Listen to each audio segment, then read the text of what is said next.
On va parler de polynômes diagonalisants d'une matrice. Et autre curiosité, c'est l'exercice dans Nouvelles histoires hédonistes de groupe de géométrie 3D7. On se pose la question suivante, de trouver les matrices A de Mn de K. Alors on pourra dans un premier temps imaginer que K c'est le coordonné complexe.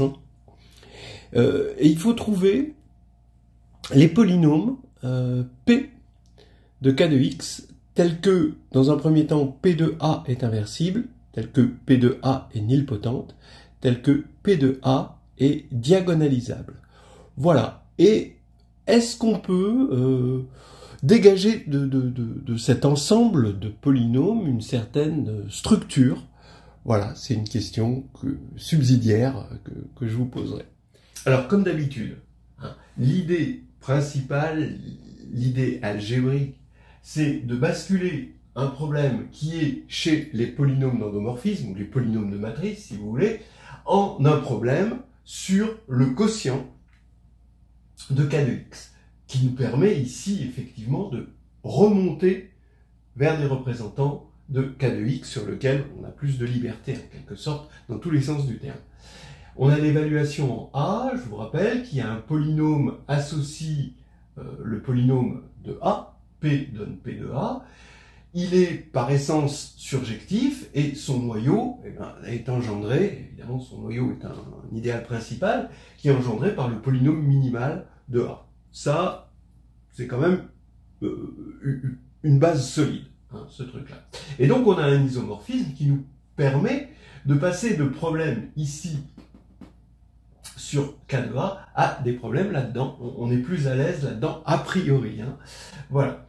En tout cas, faites le saut et vous verrez que ça va mieux. Alors, les inversibles. Donc, regardez, je cherche les inversibles là-dedans. Étant donné qu'on a un isomorphisme d'algèbre, je ne vais pas me priver, je vais aller chercher les inversibles là-dedans.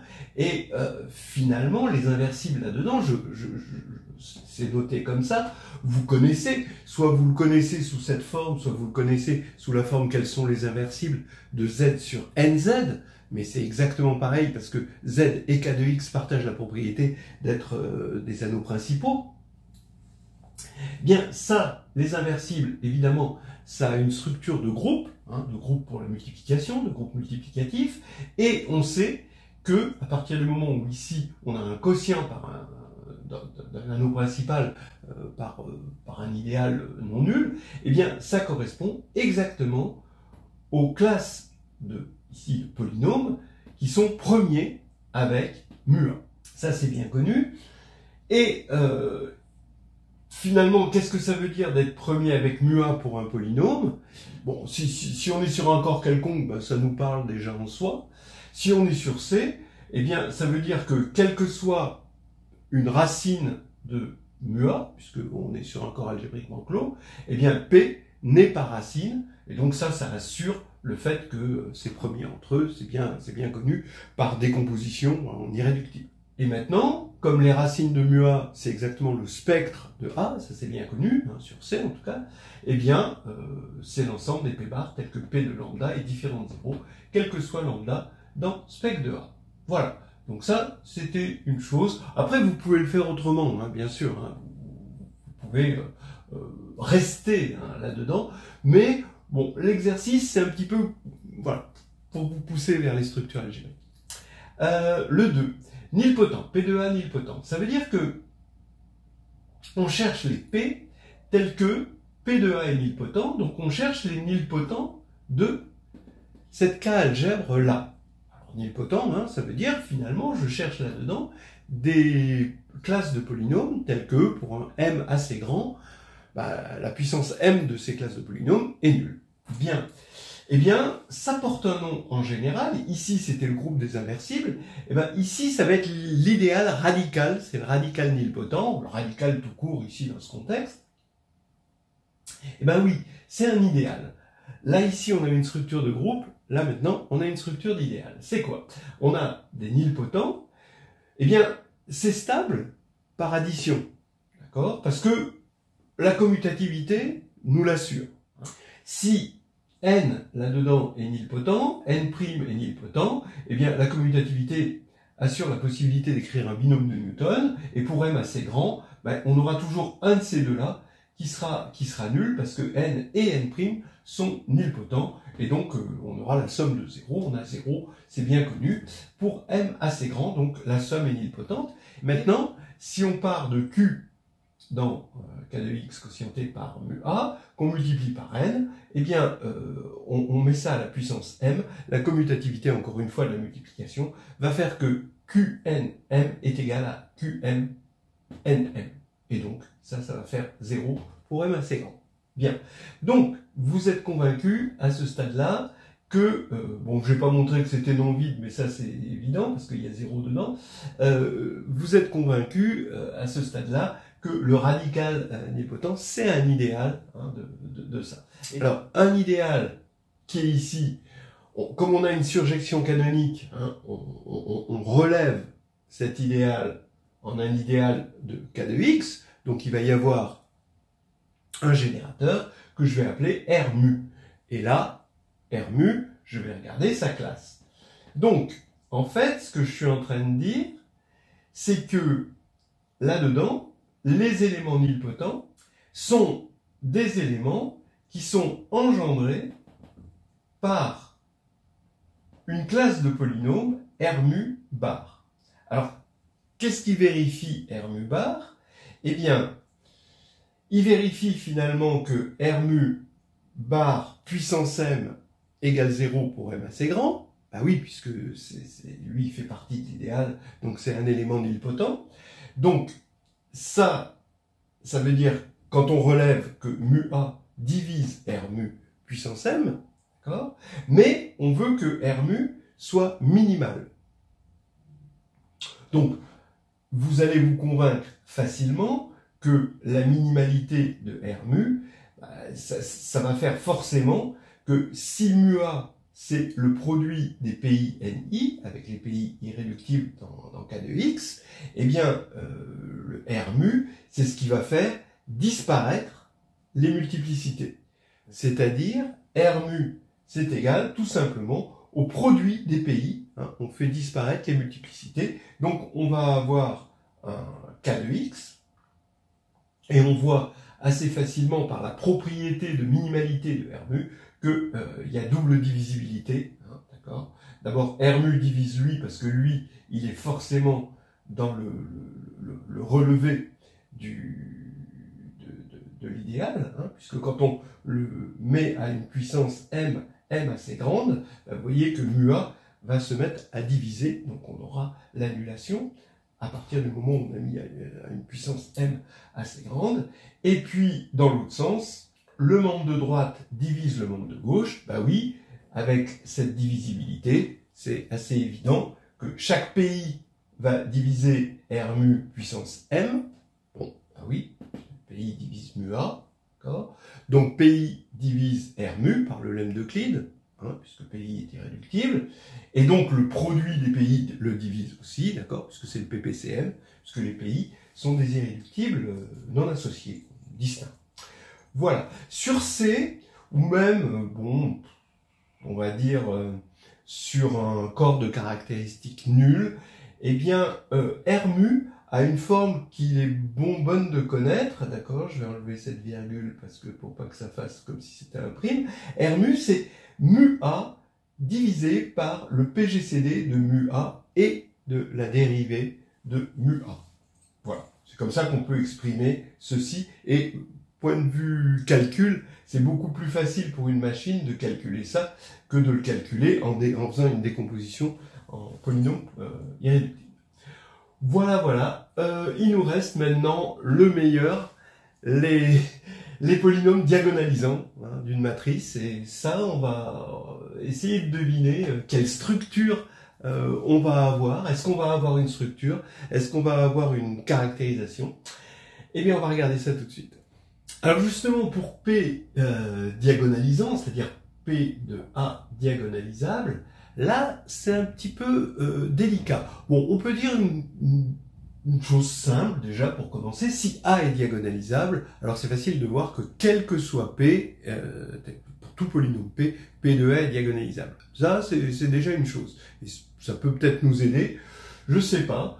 En tout cas, l'idée qu'on peut avoir en premier lieu, c'est de penser à la décomposition du lemme des noyaux. On va travailler sur C, hein.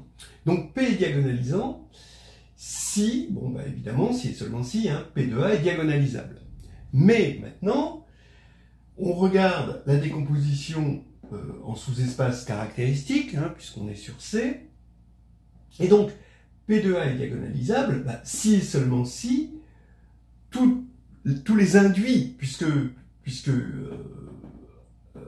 K lambda est stable par A, et il est stable par P de A, et tous les induits sont diagonalisables. Effectivement, bon, on a un théorème qui nous dit que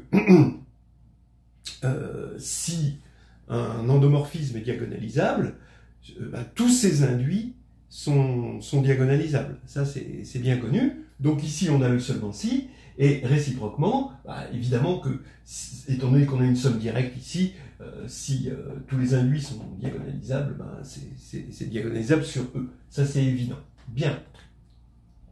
Donc maintenant, on se ramène, par une technique qui devrait être habituelle en réduction, on se ramène au cas où le spectre est singleton. Et le spectre singleton, bah, finalement, par translation, c'est le spectre nul. D'accord? Donc on va commencer par étudier le cas du spectre nul, et là c'est facile.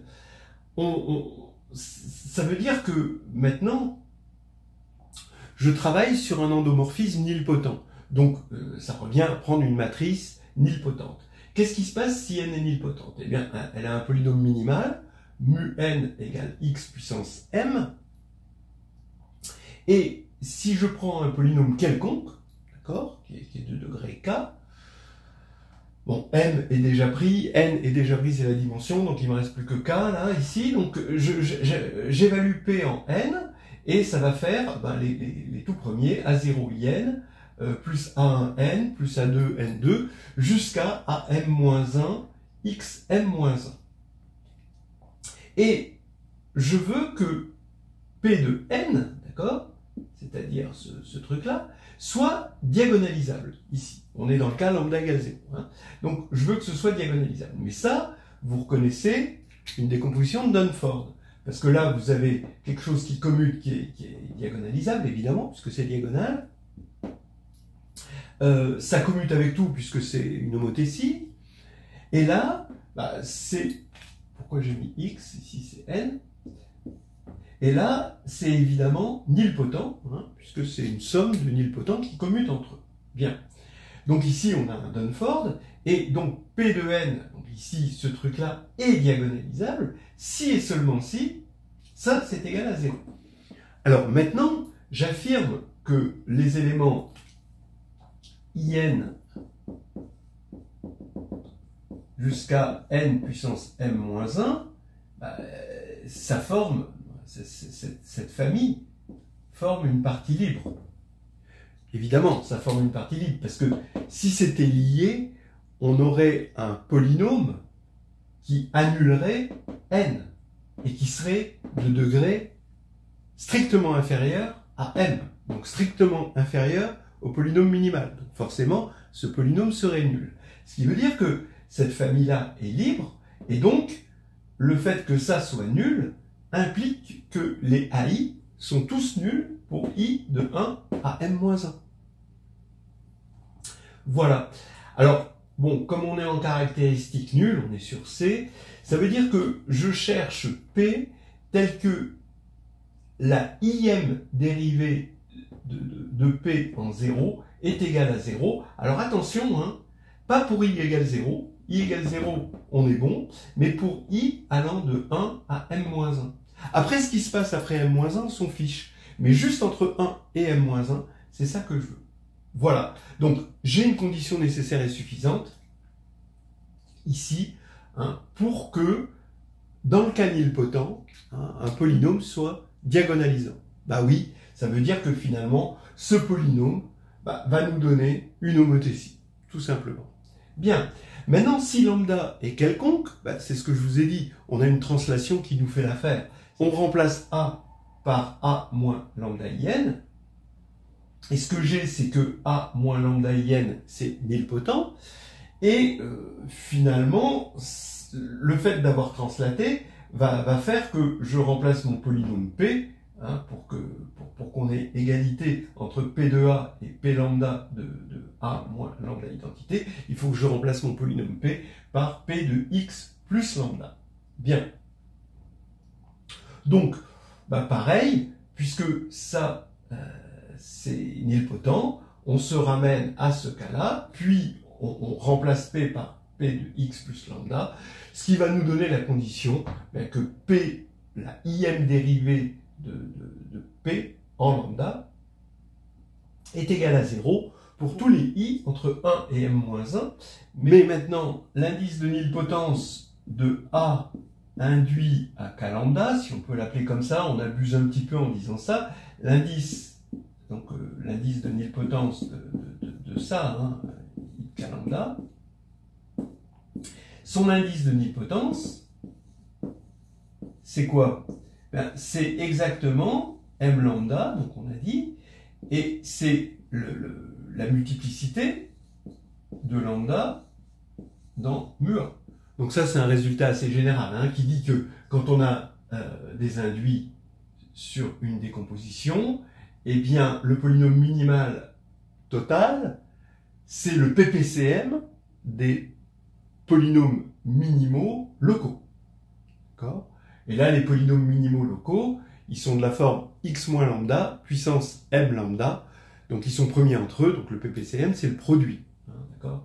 Et on retrouve ça facilement. Donc finalement, le cas général va nous dire que P est diagonalisant si et seulement si, quel que soit lambda dans le spectre de A, la dérivée IM en lambda de P est égale à 0, quel que soit I, où I se balade entre 1 et M lambda moins 1, où M lambda, c'est la multiplicité de lambda dans mu1. Voilà. Maintenant, vous voyez ce qu'on a fait, la stratégie, ça a été de rester dans notre zone de confort, c'est-à-dire K de A. On n'a pas voulu aller faire le bon. Maintenant, on peut un petit peu réfléchir à la notion de structure. Quelle est la structure de l'ensemble de ces P et à quoi ça correspond ici comme objet? Ça correspond forcément à un objet intéressant qui a une structure. On va regarder ça tout de suite rapidement. Donc là, on va avoir une structure un petit peu inhabituelle dans le monde de l'agrégation, mais ça vaut le coup de visiter ça. On va regarder ça, bon, sans rentrer trop dans les détails, mais après vous pouvez regarder sur Internet si ça vous intéresse. Eh bien, l'ensemble des P diagonalisants, des P bar, hein, si vous voulez, ça va former en fait une sous-algèbre dans K de X sur mu A. Effectivement, regardons déjà là-dedans. Ben oui, ce qu'on cherchait, c'était une sous-algèbre. Quels sont les diagonalisables là-dedans? Eh bien, quand on prend la somme de deux diagonalisables, étant donné qu'on est là-dedans, comme ça commute, c'est diagonalisable. Donc, la somme, et le produit aussi, il est diagonalisable, puisque ça commute, hein, donc c'est la codiagonalisation, hein, c'est la diagonalisation simultanée qui nous permet de montrer que la somme et le produit, c'est encore diagonalisable. Bien. Et puis l'identité est dedans, donc évidemment, on va avoir une sous-algèbre. Donc vous voyez les trois exercices nous ont donné un groupe, un idéal et une sous-algèbre. Mais maintenant, le groupe, il est classique. L'idéal, peut-être que vous l'avez appris, c'est le radical, hein, nilpotent. Et là, c'est quand même encore un objet qui est curieux, parce que ici, diagonalisable, ça nous parle. Ici, diagonalisable, ça ne veut plus rien dire, ici, dans ce monde-là. Alors que nilpotent, ça voulait dire encore quelque chose, inversible, ça voulait dire encore quelque chose, et donc, est-ce qu'il y a une caractérisation, quelque chose qui nous échappe dans un anneau, qui correspondrait à la diagonalisation là-dedans? Alors oui, on a une certaine forme de généralité où on cherche là-dedans des idempotents orthogonaux, une famille d'idempotents, on va dire, orthogonaux indécomposables. Je m'explique. A, je vais le remplacer par U, hein, donc un endomorphisme, hein, d'accord. J'avais envie de le faire depuis longtemps d'ailleurs. je regarde l'induit de U à K lambda, je l'appelle U lambda, j'ai P de U lambda. Finalement, pour mon polynôme diagonalisant, P diagonalisant, eh bien, j'ai fait disparaître la partie nilpotente. Donc j'ai que P de lambda, identité de K lambda. Donc, finalement, ça, au niveau local, j'ai que des identités. Donc maintenant, au niveau global, ces identités, ce sont juste des projecteurs sur K lambda, parallèlement à K mu, pour mu différent de lambda, pour la somme des K mu avec mu différent de lambda. Bien. Et P de U, ça va être une somme finalement de P de lambda, pi lambda, quand lambda décrit le spectre de U. Voilà. Eh bien, voilà mes polynômes diagonalisants. Alors ces projecteurs sont ce qu'on appelle les projecteurs spectraux. Vous savez qu'ils sont dans K de A, ce sont des polynômes en A, les projecteurs spectraux. Et ici, donc vous allez avoir globalement P de U, ça va être P de lambda sur chaque projecteur spectral. Voilà. Et donc là, la partie nilpotente là, a complètement disparu. Voilà. C'est ça notre condition, où les pi lambda sont les projecteurs spectraux. Alors maintenant, quand je suis dans K de A, eh bien, j'ai que des éléments ici. Tous mes objets diagonaux sont de la forme, d'après ce qu'on a vu, somme de mu lambda, pi lambda. Alors ce qu'on a vu, c'est que s'ils sont diagonaux, ils sont de cette forme-là, et réciproquement, s'ils sont de cette forme-là, on peut toujours trouver un polynôme d'interpolation de Lagrange pour réaliser ceci. Donc, nos polynômes diagonalisants en A, c'est finalement ça, et c'est une sous-algèbre, puisque quand on multiplie ça par un élément du même type, eh bien, on va avoir un élément du même type. Pourquoi? Parce que pi lambda fois pi lambda, ça fait pi lambda, et quand c'est pi lambda fois pi mu, ça fait 0, parce que les projecteurs sont orthogonaux. Donc on a bien une sous-algèbre dans K de A, et cette sous-algèbre des P de A, des éléments diagonalisables, eh bien, c'est la sous-algèbre engendrée par les pi lambda. Alors maintenant, comment trouver des pi lambda là-dedans? Parce que là, ça devient intéressant. Eh bien, en fait, les pi lambda sont des projecteurs. En fait, là-dedans, projecteur, ça ne veut rien dire. Ça va devenir juste des idempotents, c'est-à-dire des éléments tels que E carré égale E. Voilà. Maintenant, il faut qu'ils forment une famille orthogonale, c'est-à-dire les EI-EJ, c'est delta IJ, EI, que la somme fasse 1. Comme ça, quand on va prendre toutes les identités par bloc, ça va faire une grande identité sur E, et que ce soit indécomposable. Oui, il faut que ce soit indécomposable, parce que, à la limite, je pourrais tricher et puis dire, si je disais pas c'est indécomposable, je pourrais prendre l'identité, ça ferait 1, voilà, juste 1, et ça vérifie 1 au carré égale 1, etc. Mais c'est pas maximal, on peut encore décomposer. Donc il faut cette indécomposabilité, ou si vous voulez, il faut que la famille soit maximale. Donc là maintenant, je vais pas partir dans des idées trop alambiquées, même si c'est tentant, et on va arrêter là.